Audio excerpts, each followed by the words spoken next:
ஜெய் ஸ்ரீ கிருஷ்ணா. பகவத்கீதை முதல் அத்தியாயம் 3வது ஸ்லோகம் இன்றைக்கி பார்க்கலாம். அதுக்கு முன்னாடி போன வகுப்பில் சொன்ன 2வது ஸ்லோகத்தை ஒரு தடவை வாசிக்கிறேன்.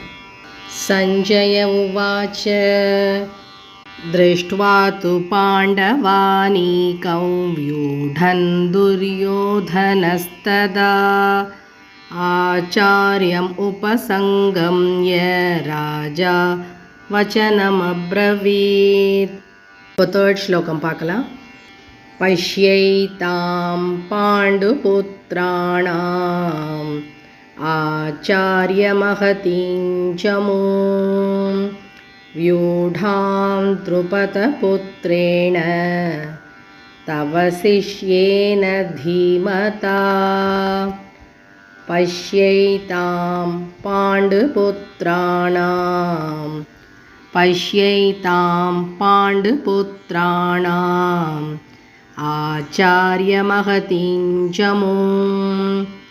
ஆச்சார்யமஹதீஞ்சமூம்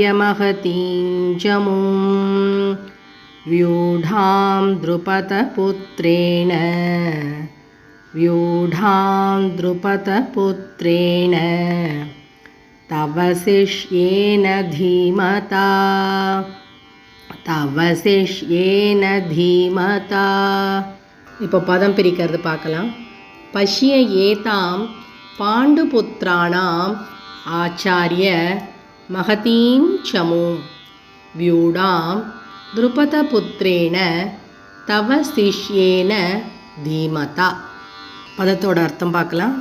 ஆச்சாரிய ஆச்சாரியரே, தவ சிஷ்யேன தீமதா த்ருபதபுத்ரேன உங்களோட சிஷ்யன் த்ருபதன் புத்திரனுமாகிய வல்லவனால்.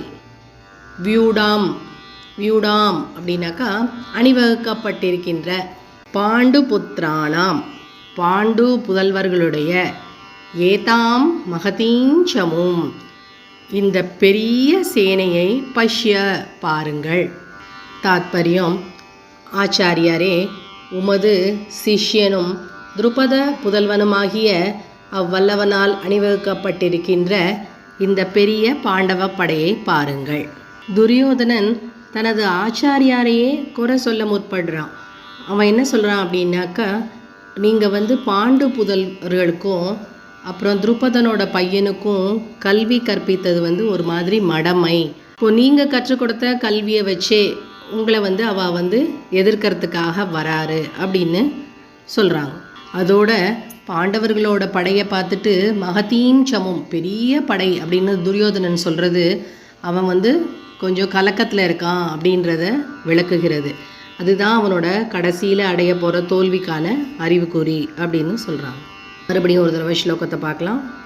பஷ்யைதாம் பாண்டுபுத்ராணாம் ஆச்சார்யமஹதீஞ்சமூம்